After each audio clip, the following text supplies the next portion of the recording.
Hello, everybody, and welcome to a brand spanking new episode of Movie Combat. This is the season finale of the holiday season. We have gone through quite a few different movies. We've gone through Home Alone, Planes, Trains, and Automobiles, A Bad Mom's Christmas, and 8 Crazy Nights last week is what we got. And then now we are on the Polar Express, this is our season finale, and tonight we are going to talk about it. We're going to review it. We'll dive into some fun facts and whatnot and things, and we'll find out if it was the best movie that we watched this season. Anyway, let's get into it. So, The Polar Express. A Tom Hanks movie is, as you see his name plastered on this movie poster. Robert Zemeckis is the director. If you knew that name, if that rings a bell in any way, shape, or form, Robert Zemeckis is very well acquainted with Tom Hanks because they also did Forrest Gump together. And Robert Zemeckis also made a bunch of other different movies that you may know, such as Back to the Future. So, yeah, he is a great movie director. He does some very, very great movies and instant classics. As that's how he does. He makes great movies. So anyway, this is did he also do Captain Phillips? I don't know. See if Robert Zemeckis did Captain Phillips. He did Flight, which is kind of like that movie. I'm not. I do not see that. I don't know. I don't see that. So I would say no. But he did Castaway. So there's another Tom Hanks movie that he did. But anyway, maybe he did. I just quickly skimmed through this, but I am not seeing Captain Phillips. No. I'm not seeing it. He produced 13 Ghosts. So anyway, now let's dive into The Polar Express. This movie is one of those movies that I feel like, it from the storybook that probably was read to you in some library from some old lady at some point in your life. This book was adapted into this movie, and it was, and they did a great job. There is a lot of boxes that this thing ticks. Does it have a great holiday soundtrack? Yeah, it is the most whimsical winter wonderland soundtrack that you'd ever have. And then at the very end, you get Josh Groban singing and like massaging your eardrums because of how amazing that ending song is. There's so many good, to me, here's the thing. I am a Disney fan. I love Disney. I go to Disney, try to go to Disney every year at some point in time. I try to go. And Disneyland or Disney World, it doesn't matter. I try to go to at least one of those things. Now, the thing is when you listen to music at Disneyland or World or in the parks at some point in time, and you're there during the holiday season, you'll hear these old-timey whooshing sounding music that kind of bring you into that holiday spirit of winter. And even though both of them are in the absolute most hottest places that they possibly can be, they are where they are. So the thing is there's, even the hot chocolate song, there's a lot of stuff that kind of reminds you a lot of childhood. It is this waking up in the middle of the night, trying to catch Santa Claus. And this movie kind of just takes that to that next level of what would you do during the holiday season when you feel like there's nothing to really care about. There's nothing to worry. I don't really care. All this fake stuff that you're talking about, it doesn't matter to me, and it's whatever. And the thing is the ending part to this is he eventually believes. He believes in the holiday spirit of Christmas being in this Santa Claus. So I don't know. To me, it is there's just a lot of things that it does right. Like I was doing the checklist. It has whimsical music. It has a fun adventure story. It's not too scary, though, when every single time he enters that, cabin of toys that are all broken. That's still really creepy. Yeah, there's that part, but then there's the, wondering, what does Santa look like? Is Santa going to show up?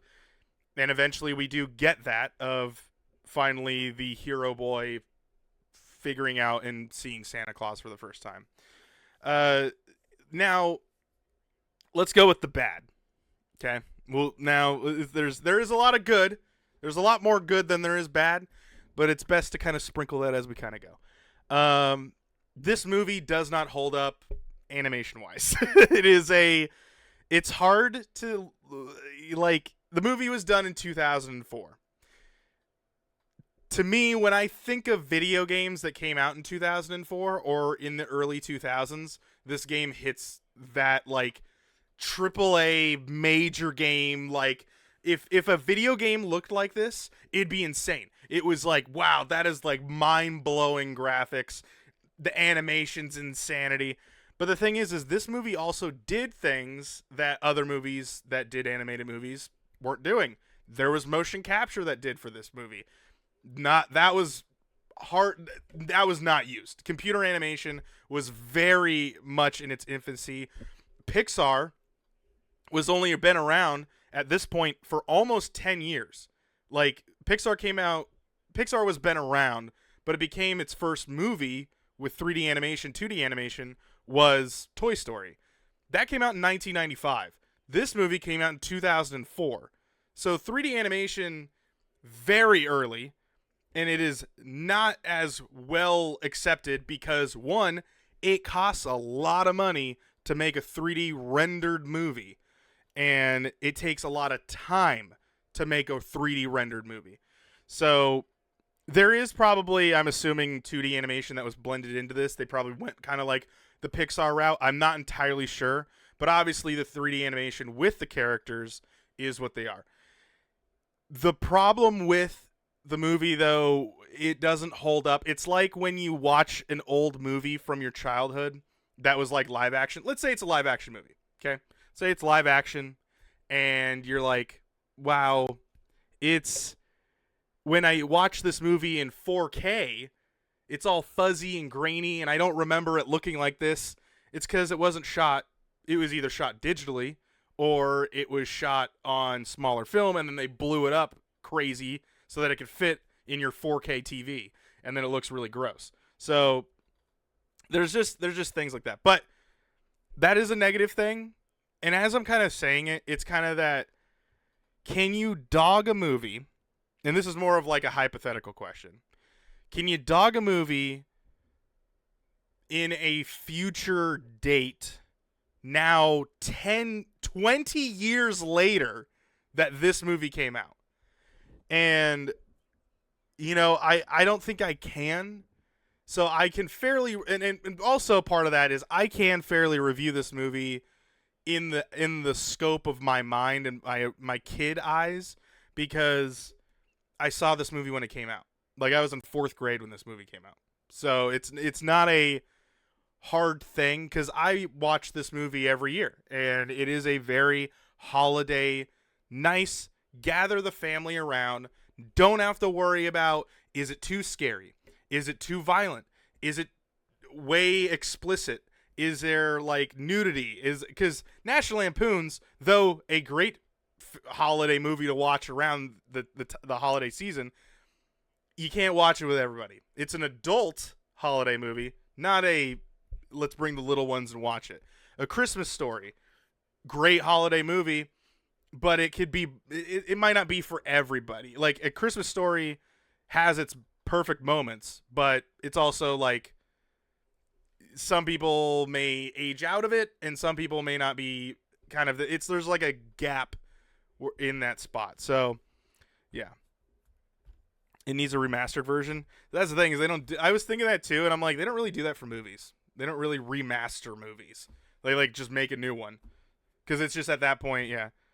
It's like putting Halo 2 graphics to the standards of today. The movie does need a remaster, as it did Halo 2. Yeah, that's the thing, is no one's going to do that. No one's going to take the time. This is also a Warner Brothers movie, which is very interesting. It's not like Warner does have that ability to do it and whatnot, but like, yeah, the thing is you're gonna have to hire more man hours to go make a movie that really doesn't matter. Um, and then the other thing is like, you know, as we were kind of looking, as you look up Polar Express on IMDb, there is, I believe Polar Express 2 is slated. But the thing is Polar Express 2, this has been up here for so long, and I just don't, like, there's nothing here. It's being written. That's it. That's all they got. It even says in the description, 20 years after the release of Robert Zemeckis' Christmas movie, The Polar Express, it has been confirmed that Polar Express 2 is now in development. Okay, it's almost 2025. The movie ain't coming out this year. It probably, maybe, might come out next year. But the thing is there's no cast, there's no nothing. It's not coming out for a while. So even with that, we're looking at probably 2026. And that's graciously giving them that. So we'll see. But yeah, I mean, this movie does do a lot more. Like I said, it does a lot more things right. And it has singing in it to get that kind of holiday spirit of that old timey classic holiday movies that were done in like the 40s and the 50s. But it's not too much that may put off some people that are like, oh, it's a musical. And it's like, yeah, there's songs in it, but it's not a musical, you know? So, and I have nothing against any of that. I'm just saying, like, in the general population of things. The performances from everybody. Tom Hanks plays like 5 people in this movie.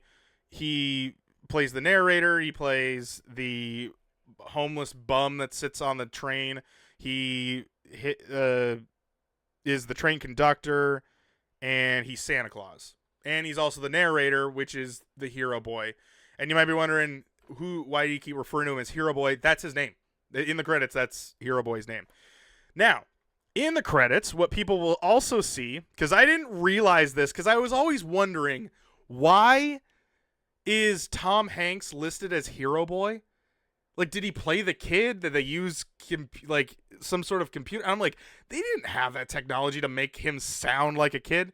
No, it's referring to him as the narrator, because in the he also played the father in the character. No. Well, he did that for those characters. But he doesn't. Okay, he's not listed as the narrator. He's listed as Hero Boy, Father, Conductor, Hobo, Scrooge, sort of, and Santa Claus. So the thing is there's no narrator, because Hero Boy is the narrator. So if you scroll down, you will start to see that there are children that played the voices for the children, it makes sense. And yeah, Josh Hutcherson played Hero Boy. You might know him as for Five Nights at Freddy's, for the Hunger Games, he was PETA. That is your Hero Boy. That is the voice that you hear in the what do you call it? In the movie. That is him. So yeah, I then as soon as I read that, I'm like, I think I even remember seeing that. So yeah, that is Josh Hutcherson.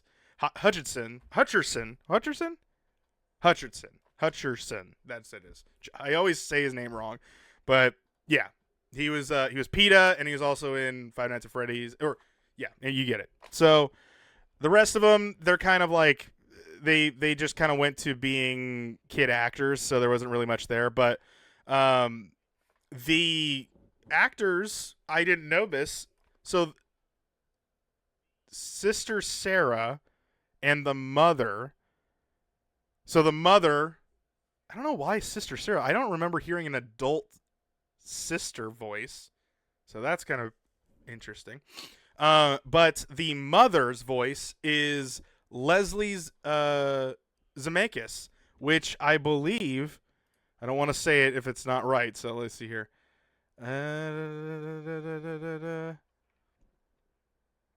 Yeah, is the wife of Robert Zemeckis, which is the director. So I was like, I think I know who that is, but yeah. So there you go.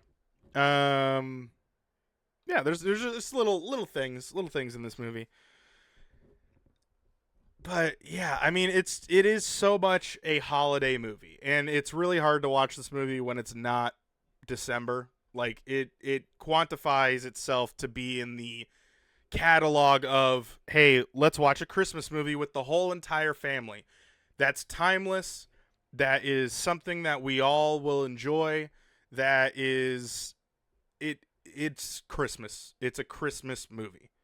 This movie is that. And with that said, and with that, how many times I said Christmas, I also forgot we also do 4 different things that I look at when we are watching these movies. How many times does the characters say Christmas? How many times do the characters say Christmas? Do they say the holiday is really what we're looking for, but we've done Thanksgiving, Christmas, and Hanukkah.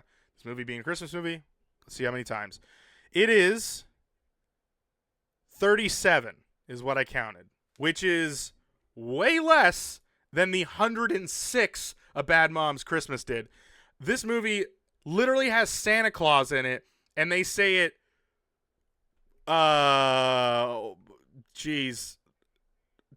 almost triple less than they do. So, yeah. First sight of snow, this one was tricky, because I could have counted the snow as when the movie initiates the snow or when I see snow, and I counted it when I saw snow, which is when the Warner Brothers logo shows up, which is 2 seconds in. It's covered in snow, which you don't actually get to see very often, is when they change the Warner Brothers logo, and I believe they changed like every single one of the studio's logos to have snow on them, which is cool. So I gave it at the Warner Brothers logo, which is 2 seconds into the movie, you see snow. Did it beat 8 Crazy Nights? I believe it did. Yeah, 8 Crazy Nights had 12 seconds. So how many hugs are in this movie? There are 3. 3 hugs I counted. I don't know if that is how many there are, but again, these are just me counting them. One of them I counted when the little girl hugs Billy twice and then hugs Hero Boy at the end of the movie. So then there's 3. None of the family members do, but Mom does kiss the kids goodnight. So that doesn't count. I thought I may have missed it because I'm like, wait a minute. Did she hug him? And no, she just leans down, kisses him on the forehead, and then leaves. So, is there a ham or turkey that is eaten on the table in the film at any certain time? Is there a family feast that happens?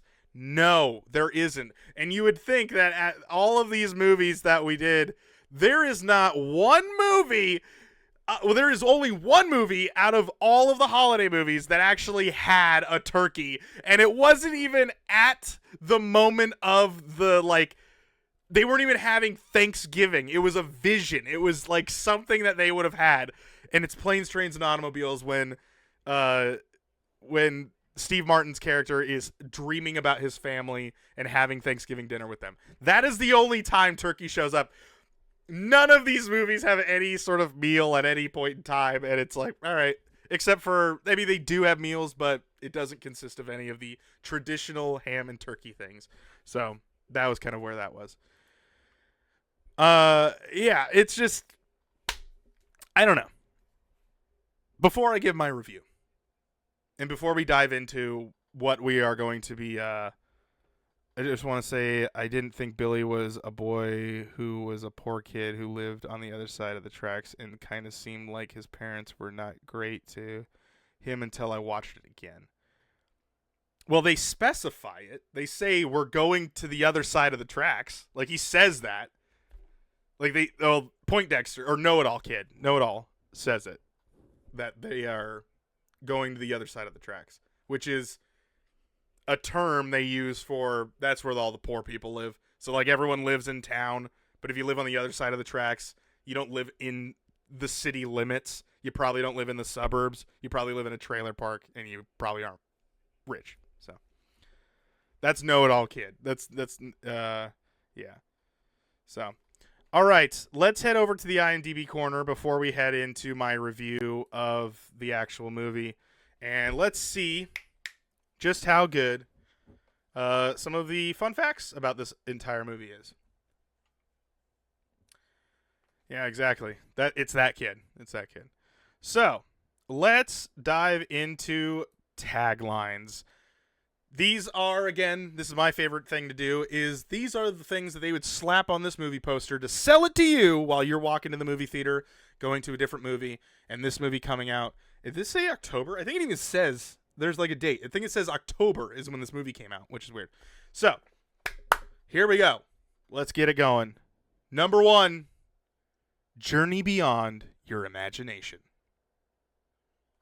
Okay, that's not too bad. That's not too bad. Number 2, this holiday season, believe. That's a pretty good one. That's a pretty good tagline for this movie. Number 3, take the journey in IMAX 3D, because that was the re-release. And number 4, all aboard in IMAX 3D this holiday. And number 5, don't miss the holiday film of the season. That one's kind of a throwaway. They will slap that. That is a canned tagline, so I would not. That one's not very good. I think the best one is this holiday season, believe, is definitely the one to go with. Okay, so let's continue on our magical journey to some trivia about the movie.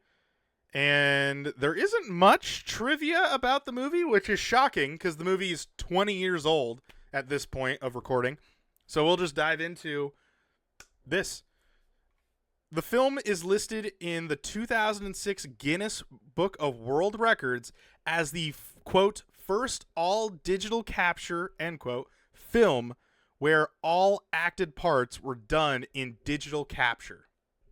Wow, that was crazy. 3 different actors play the role as Hero Boy. Tom Hanks does the motion capturing and adult voice. Daryl Sabra does the voice acting. And Josh Hutcherson does additional motion capture. Oh, I thought he did the voice. So Josh Hutcherson, he's not even in the movie. He just does some of the motion capture. Okay, so he's not even the voice. He's just there. You would have thought that it would be that so random. Because I believe at that point, 2004, I mean, Josh was relatively doing stuff in 2004. I think he had done Bridge to Terabithia.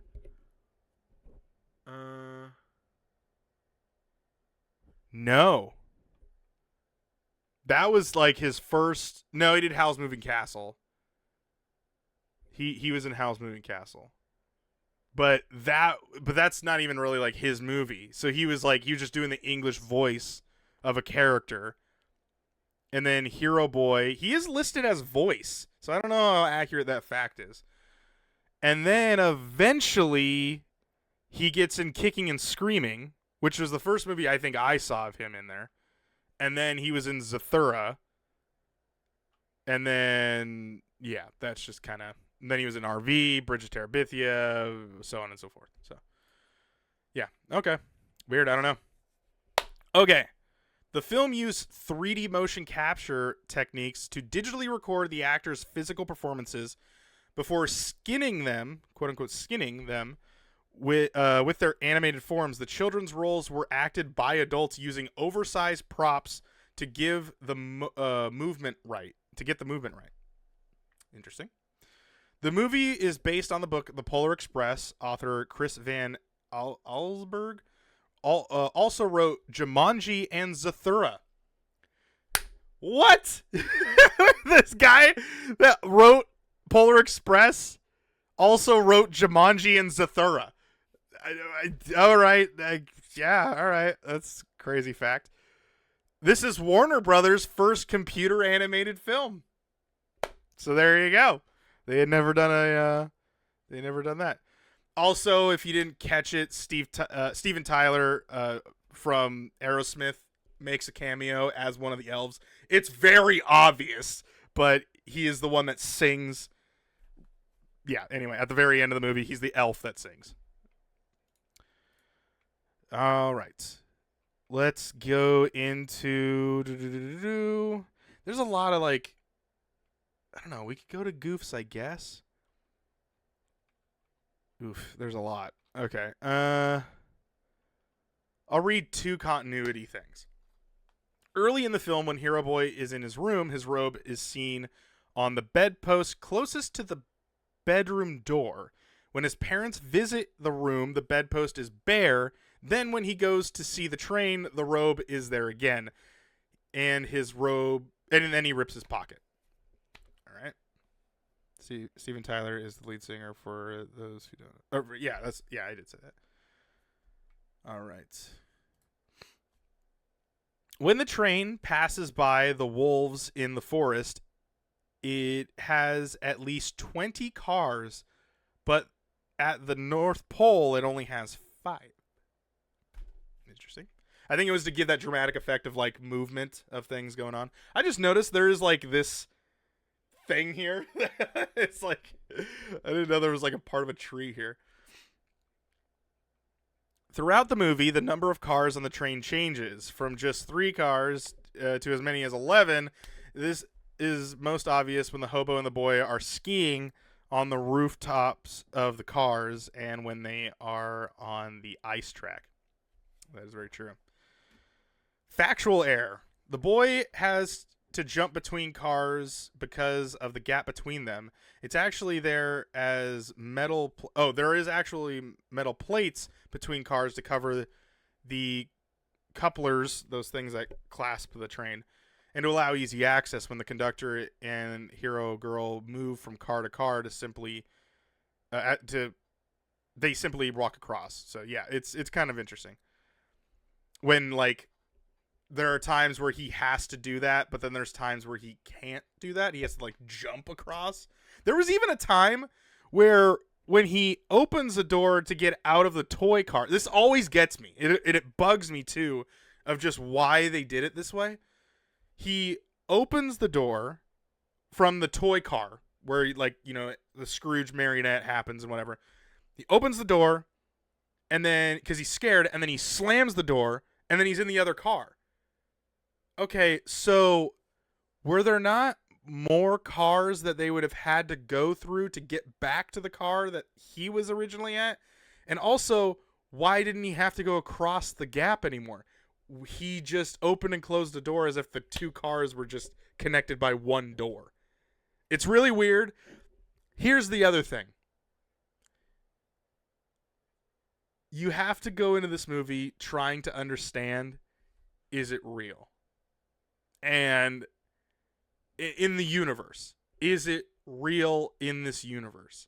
Because there's times where things seem like it's a dream, but then he gets the bell at the end. So it makes you think, if you just believe it, did it actually happen? Or how did it work out? It's like Inception when he spins the top and it's like, is he in a dream or is he not in a dream? You never know. You never know. So anyway, okay. Incorrectly regarded as goofs. Know-It-All states that the train is a Baldwin 284 locomotive built in 1931. The Polar Express was modeled from plans of Pierre Marquis 1225, which is a 284 type built by Lima Locomotive Works in 1941. So he states the wrong train. He's wrong. So it's not a Baldwin. The moment the train crosses the Arctic Circle at 66 degrees and 33 minutes. What? 66 degrees? 66 minutes? At 66 degrees. This is terrible. I don't even want to. North. It arrives at the North Pole, which is located at an additional 23. Oh, okay, 66 degrees and 33 minutes north. It arrives at the North Pole, which is located an additional 23.45 degrees north, a fairly lengthy distance. This is not important as the place can be called North Pole with poetic license as it is close enough. Okay, who wrote that? Well, we'll move on to some other stuff. There's some other things in there, but I'm not going to read everything. Crazy credits. Let's see what crazy credits. The production company credits are covered with snow and ice. All right. Yeah, in the beginning of the movie.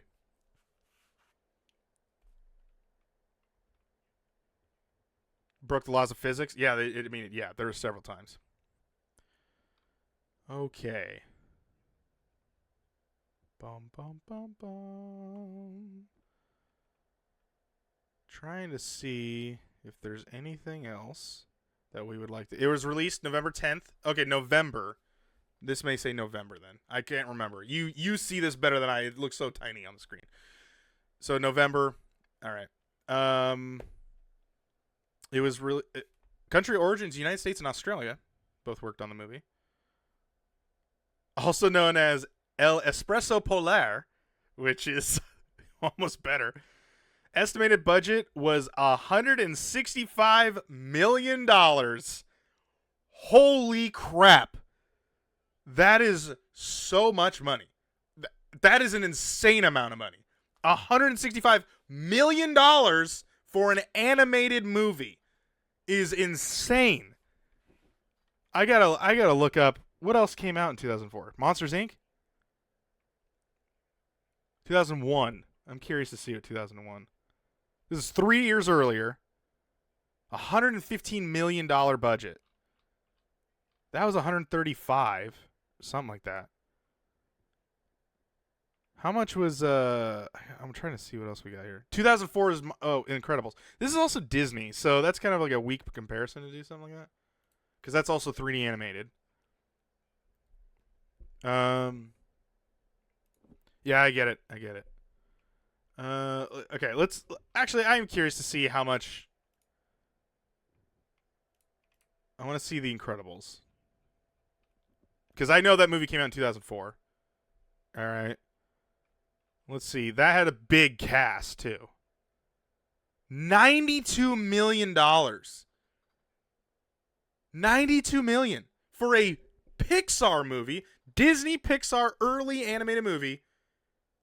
$92 million compared to the Polar Express that cost, what was it, 135?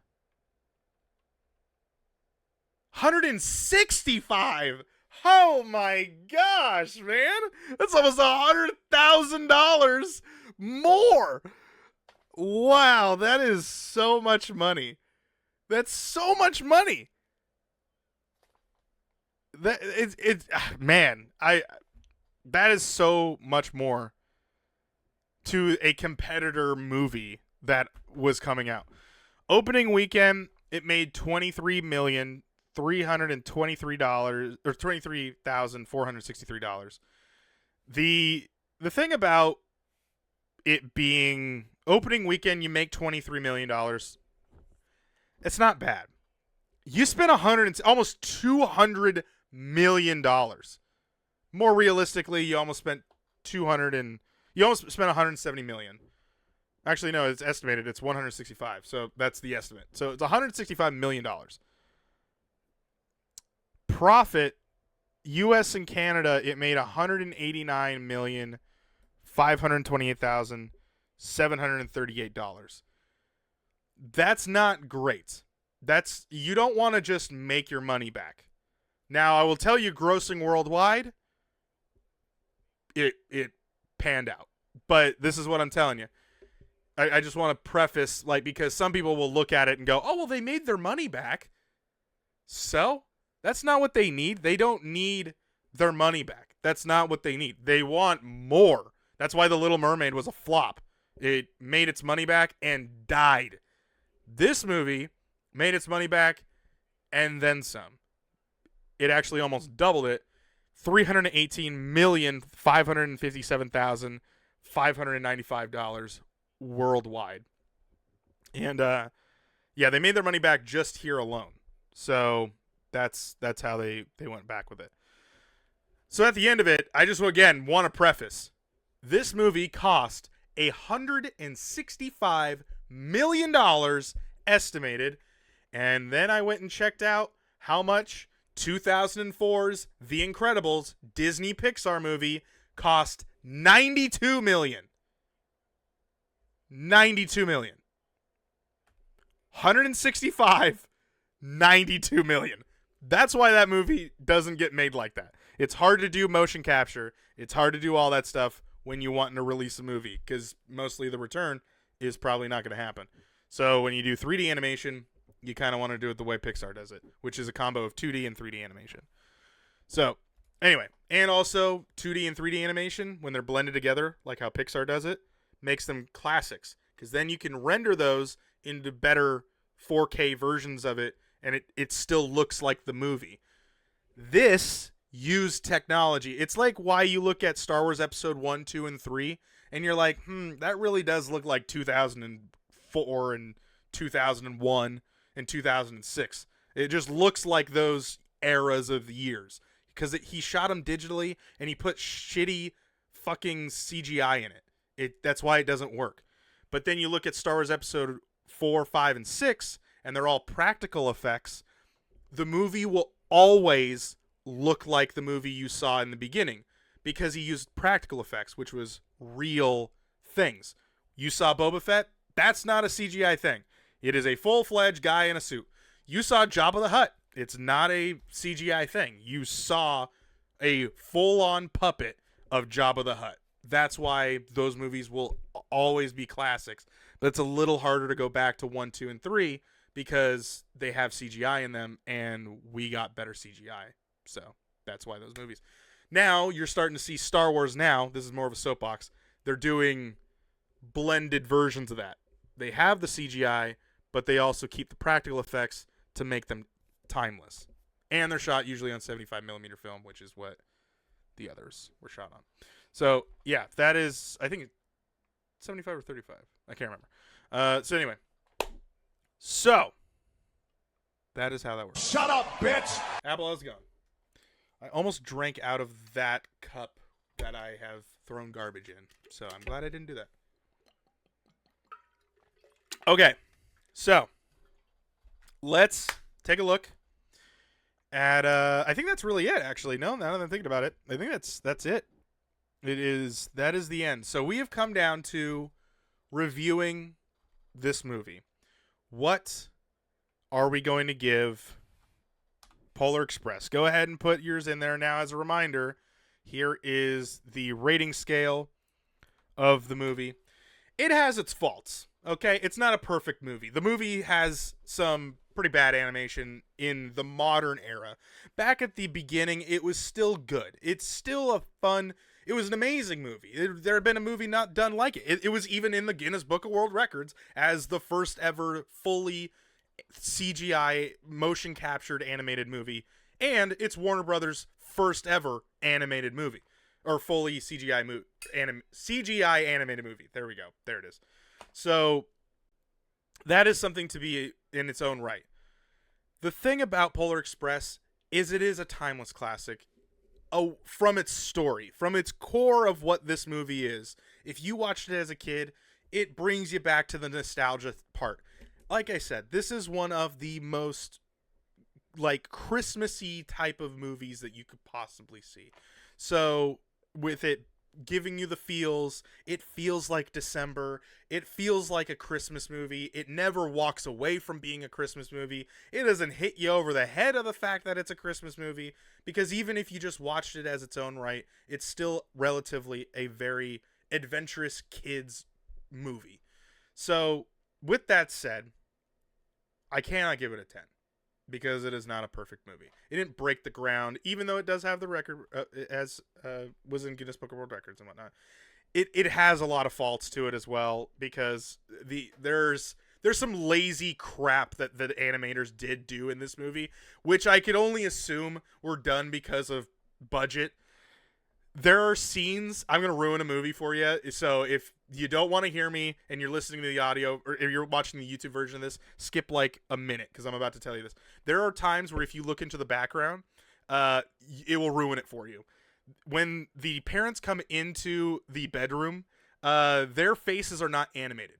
They are full on blank faced, eyes, mouth, and they don't move. And the other thing is they continue to do that throughout the movie. If they are far out in the distance, they don't animate them. They just have them kind of they just kind of say words, and then they added audio to a non-lip moving character. They even did it with Billy, which is weird because Billy is like in the shot and focused on, and he wasn't animated to talk when he was shaking his present around like a Tusken Raider on the sand dune. He just was they didn't animate him. It was just really weird. So there's times they cut corners, and I can only imagine that the fair excuse to that would be budget and time, because rendering 3D animated stuff, especially at that time when computers were not where they were, it was probably really hard. I mean, nowadays we're dealing with Inside Out, and you go look up how long it takes to render Joy. When they were making Inside Out and they wanted to render Joy, Joy is pure light. She doesn't have a skeleton like an animated character. She's just a ball of light. It took I think 12 hours to render 2 or 3 minutes of a scene that she was in. So because it's a ball of light, it just took too much to make it look good and do all that stuff. So I'm assuming that might be the limitations to why those type of things happen. So there is just those things that happen. But away from the animation styles, the movie is good. I would even say that it is a must-have. It's a 9.3 because I can't say I gave Planes, Trains, and Automobiles a 9.4. And the thing is did this movie do for Christmas as Planes, Trains does for me for Thanksgiving? Is kind of how I did it. I don't think it does. I could go a year without seeing Polar Express. I can't go a year without watching Planes, Trains, and Automobiles. And that's just kind of my own personal preference, but there are other Christmas movies. There's not a lot of Thanksgiving movies. This is a very good one, and if I have the time to watch it, I would love to watch it. But if I miss it, sometimes I do. But Planes, Trains, it is the Thanksgiving movie. This is not really the Christmas movie, but it is one of the Christmas movies.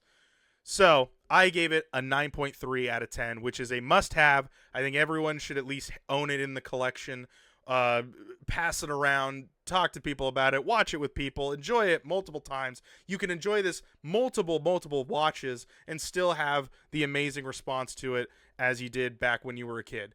So with that all said, I gave it a 9.3. Now, 9.3 out of 10. Here's the rest of it. You guys gave your scores, so it's time to add those scores up.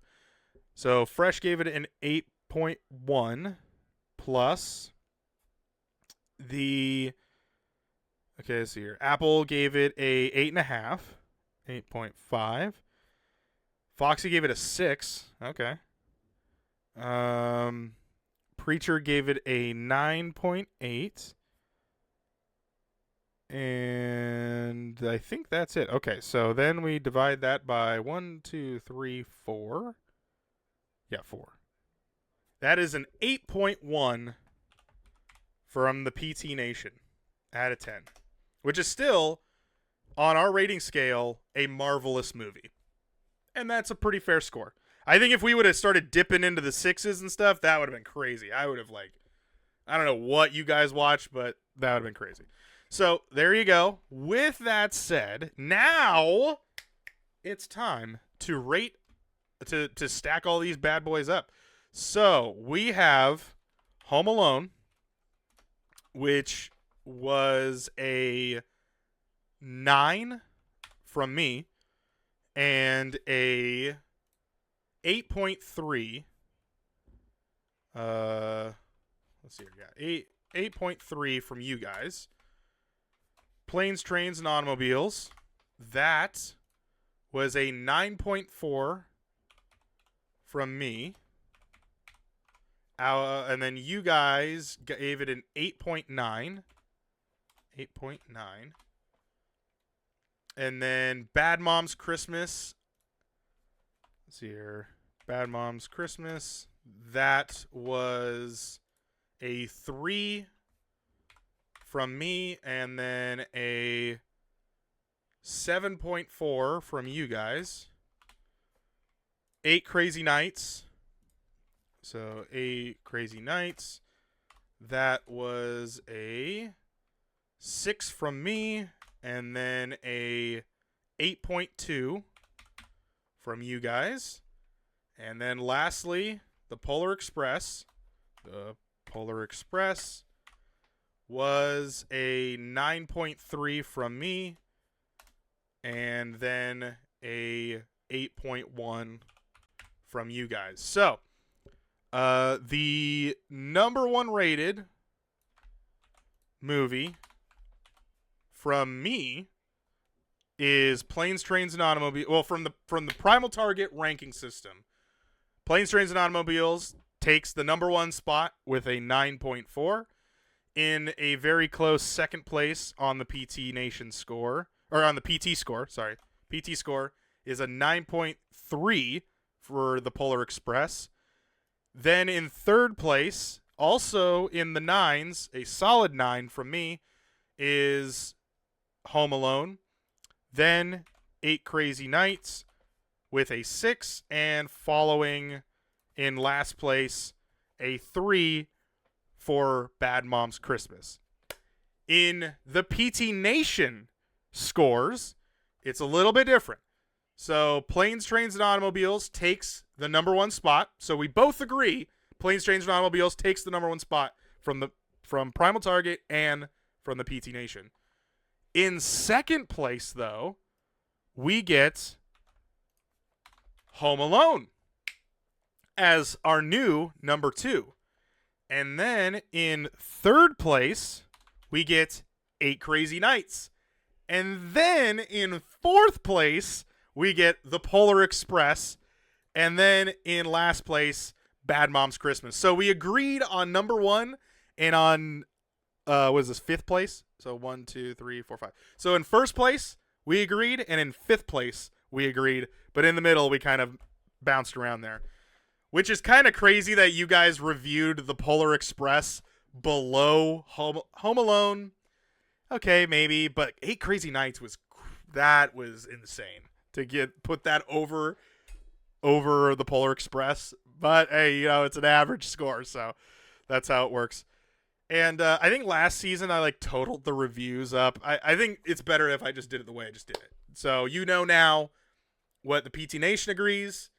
And now what I and Ashton sometimes, but what Primal Target official ranking and what the PT Nation's official ranking. So that is it. Out of it all said and done, number 1 is unanimous from both sides of the coin. The winner of MovieKombat Season 4 is Planes, Trains, and Automobiles. Oh, man. I'm happy that it is. So there you go. That is the end of it. I think Foxy skewed it. He did skew it. He did give it he gave it a 10. He gave it 8 Crazy Nights a 10, which was, I mean, whatever. Do what you want to do. So that is going to be it for this season.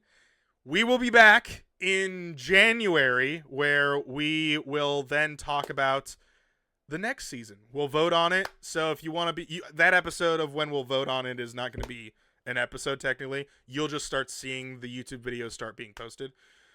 Holiday season has been kind of all over the place because I am doing a lot of stuff. So I'll be in and out of town, but I'll be out of town coming up for the holiday break, which is a good thing because that allows me to actually edit some videos and I'll get those out. So you guys on YouTube land, probably are seeing all of these come out all at one time, but they were recorded over weeks at a time. So if you want to make sure you don't miss out on any of that, make sure you head over to twitch.tv/primal_target and you join in on the conversation, just like how Preacher, Foxy, Fresh, and how Apple was a part of all of this. And you can get your point across and review it on Mondays at 8 p.m. Pacific Standard Time when we kick off the show with MovieKombat. Man, there's so many options to go for Season 5. But we're going into Season 5. We've made it to 5 seasons. What will Season 5 be? You'll have to be here in January in the year of 2025, kicking it off. Season 5. It'll be a mystery until then. All right. Thank you guys so much for watching. Make sure you subscribe on YouTube. Make sure you go follow us over there on Twitch. And I'll see you guys in the next video. Good night, everybody. Okay, let me fucking do this. On the road again. Okay, I'm waiting for my door. All right, here we go. I'm in. Close the door. Close the damn door. Shut the damn door. It's bloody cold out there.